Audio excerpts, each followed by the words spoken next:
Now, this is when the AI fraud might get to be very, very, very interesting. So we have all of these AI companies right now fighting for their not even $1 trillion valuation, $1 trillion. Oh, that's so May 2026. No, we are August 2026. We now have AI companies that want to be multi-trillion-dollar valuations, right? And so one of the interesting things here is that all of these evaluations just do not have a foundation built on anything much other than hopium, cotton candy, and fairy dust. And so a lot of these AI companies are going to try to have to figure out something that will be stable enough as a foundation to actually make their valuations seem like they make half an ounce of sense, right? So we had SpaceX, they IPO'd at $1.77 trillion, shot up to $220 a share, shot down to $104 a share. I don't know, they're like $140 a share yesterday. I think they're in the 130s now. So anyways, basically you have SpaceX, which is worth somewhere between 1.5 to 3 trillion dollars. The problem is they don't actually have products that are really that valuable. I know when you hear SpaceX, you think about this as a space company. Look at you. So fucking ridiculous. What are you? A normie? You think a company called SpaceX is all about space? No, it's about artificial intelligence. As I've said before, what is very weird about SpaceX is if you look at their revenue for space launch in 2025, it comes out to $4.1 billion for their revenue for space launch. If you look at GameStop's revenue for 2025, it comes at $3.6 billion. So to be clear, I will be clear here. Yes, SpaceX did make more on space launch, as far as revenue is concerned, than GameStop did. But not that much more. Seriously, not that much more. So anyways, right? So you have this piddling revenue source as far as space launch capacities goes. You have an ISP, right? Starlink is a fine ISP. You have never heard me snark about Starlink. I have not heard much bad as far as Starlink is concerned, right? Starlink is fine. But also, they're like $10 billion of revenue per year. They're an ISP, but they're whatever. They're just an ISP. And so one of the interesting things, right, is so SpaceX comes out and they say they are an AI company, and that's why they deserve their 1.5 to $3 trillion valuation. The problem is nobody actually cares about Grok. Grok. Right? The federal government, the employees in the federal government, they literally have contracts. The government has contracts with OpenAI, Anthropic, and Grok, and SpaceX for Grok. And basically, the employees of the federal government, first they go to Claude, and then they go to ChatGPT, and then they go to Google. Like literally, that's how useful Grok is at the end of the day. So anyways, the curious thing is that that SpaceX has this massive valuation, and now they have to try to prove why their company should be worth this much money. And this is what is so screwed up in this whole AI fraud going on right now is all of these companies get the valuation and then they figure out why they should be worth this amount of money. Like right now with Anthropic, not even a joke. They're talking about Anthropic being worth $2 trillion. $2 trillion.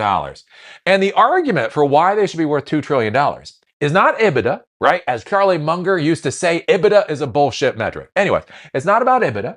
It's not about ARR, annualized recurring revenue. Basically, if you take how much money we made this month and you multiply it by 12, that's how you get ARR. That is also EBITDA is a bullshit metric. ARR comes in below EBITDA.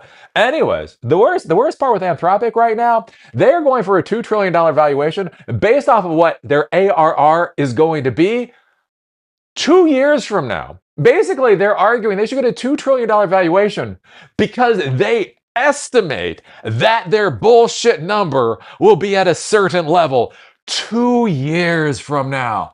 What the fuck is this. This is all. We should be valued at this based off of our fever dream about what's going to happen 2 years from.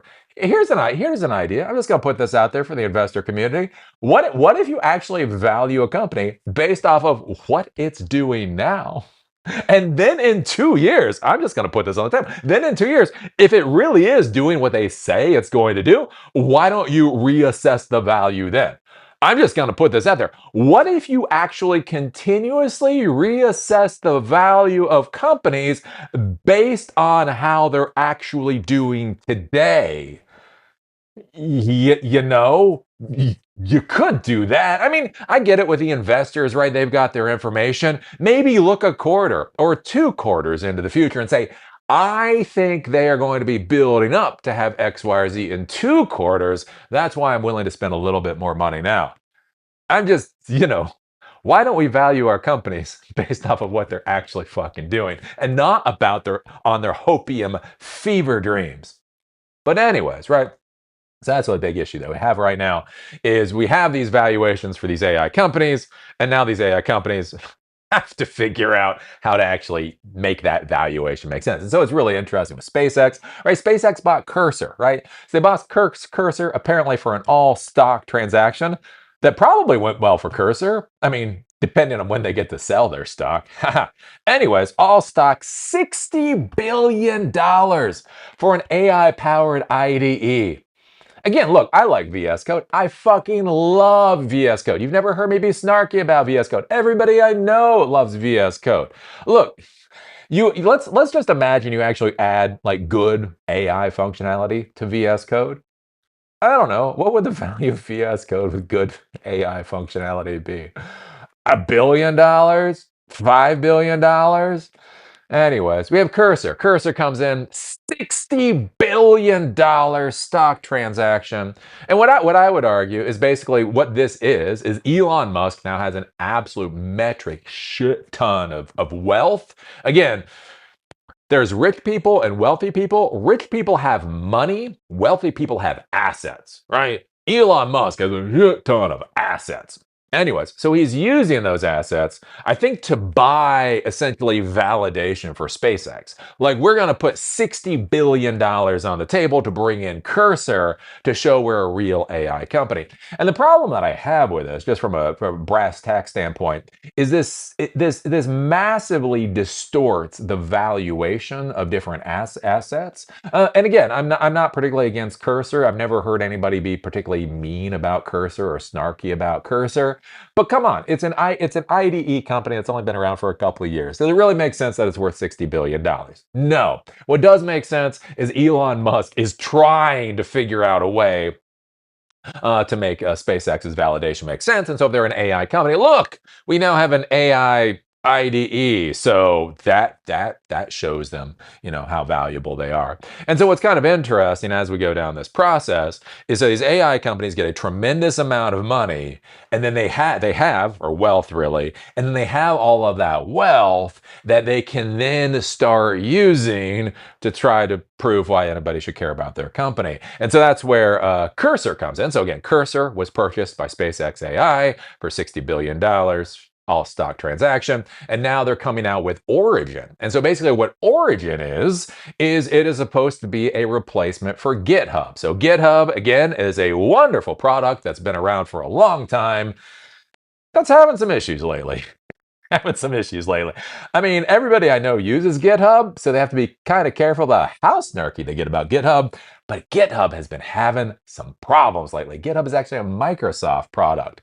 And so what I think is interesting here, right, trying to figure out why SpaceX AI should be valuable, GitHub is kind of a cornerstone, right? It's a foundational component of the modern coding infrastructure. So now you have Cursor. Cursor then comes out with Origin, which is basically going to be a replacement for GitHub. One of the cool things apparently with Origin is it actually synchronizes your repositories.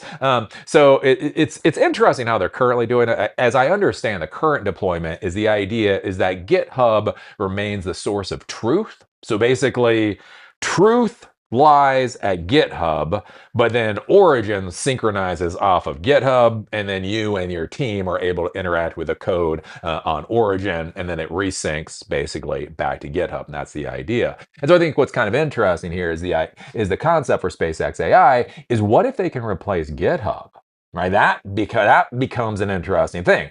Is it $2 trillion of interesting? Absolutely fucking not. But it does become an interesting concept. And what's got to be careful here, right? So I'm not snarky on Cursor. I haven't heard particularly bad things about Cursor. I am not snarky on Origin. It just fucking came out, so I haven't heard bad things about Origin.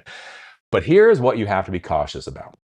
What we saw before with the startup revolution. So as I say, with this whole artificial intelligence boom, we've been through this shit so many times before, right? It is currently called artificial intelligence. We had startup booms in the past, the whole 9 yards. Basically what happens with all these startup booms is you have these companies, they're trying to get valuations, they have way too much investor money. They try to force themselves into the conversation. They spin up a lot of products. The problem is that there's not enough business use case for those products to exist, and so then their products die. Again, I will never forget Zobni. Pour one out for Zobni. You remember Zobni? Zobni was wonderful until Yahoo bought it. Fucking killed it. Anyways, there was this thing called Zobni. It was an Outlook extension. Fabulous. And then Yahoo bought it and killed it. And that was the thing. Yahoo was trying to prove that they were a valuable company, that were still in the game. They bought Zobni, didn't know what the hell to do with Zobni, and killed it. And so those of us that were actually using Zobni were screwed. We're like, wait a minute. I was more than happy to continue paying for upgrades for this product. Just allow me to use the product. Anyways, so I think what's going to be interesting now, right? You got SpaceX AI and you got all these other AI companies, and they're trying to prove that they matter. So what's going to happen is they're going to start deploying a tremendous amount of assets into building up projects, into building up products, trying to get mass adoption. The problem is the overall company itself, much like Yahoo, doesn't really have a valid reason to exist. The valuation doesn't make a damn bit of sense, and now they're dumping more and more assets into products to try to gain traction. The issue that you're going to run into is that many of these projects are going to fail.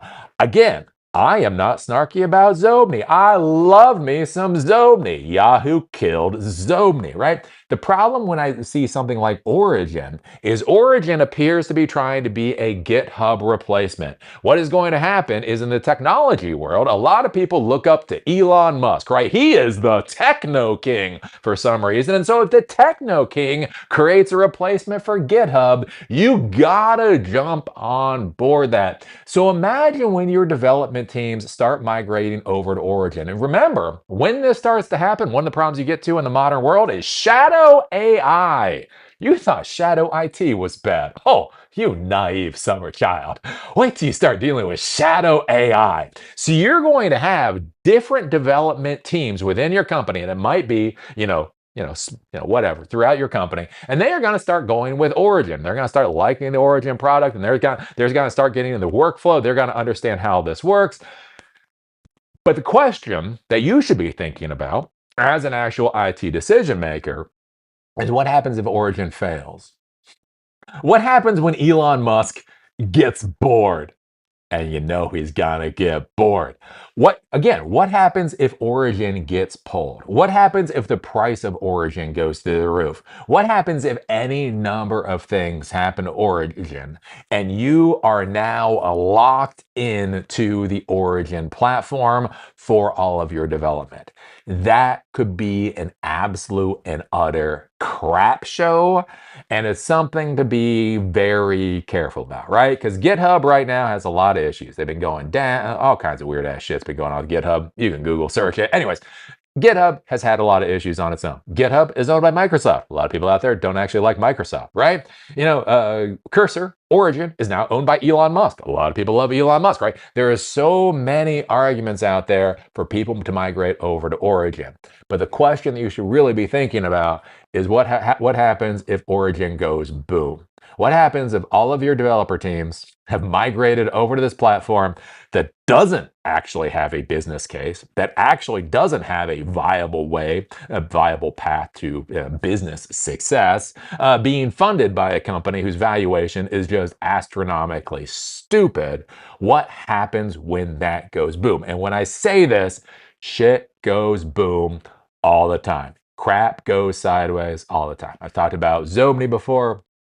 I think there was Iron Mountain. There was a virtualization software that was purchased by Oracle way back in the day. I was about to put my clients on it until Oracle bought it and killed it. That is something that's happened. VMware. Just Google search VMware and hear all the horror stories going on with VMware right now.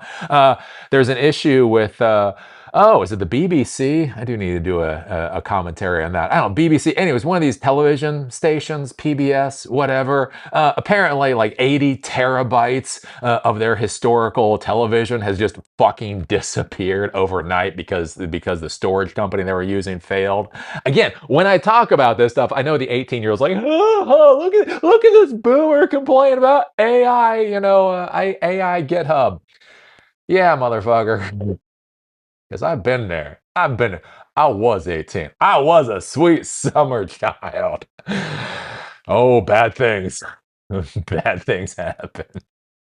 So anyways, I don't know. I think it's kind of an interesting thing to be thinking about. What do you think about this? With Elon Musk basically trying to buy validity for SpaceX AI.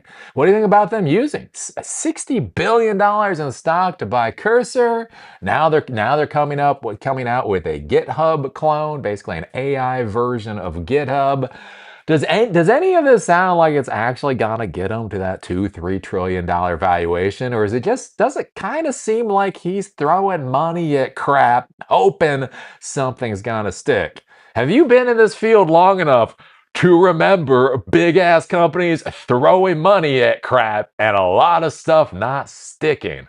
I remember those days. Remember, like when I talk about Yahoo, I know the kids out there, I talk about Yahoo. They're like, why are you bringing up Yahoo? Look, Yahoo used to be Yahoo. Yahoo was the internet portal. Up until it wasn't. Till it wasn't. And that was just brutal, right? They bought Tumblr, they bought Zobni, they bought Tumblr. They bought a lot of stuff when they were going through their death throes. And they killed a lot of stuff when they were going through their death throes. I don't know. You remember all these things in the past? Put your thoughts down below. If you like these episodes, do remember they're on Spotify and on Apple Podcasts. Link is down below. If you want to follow me on LinkedIn, there's a link down there too. With that, see y'all later.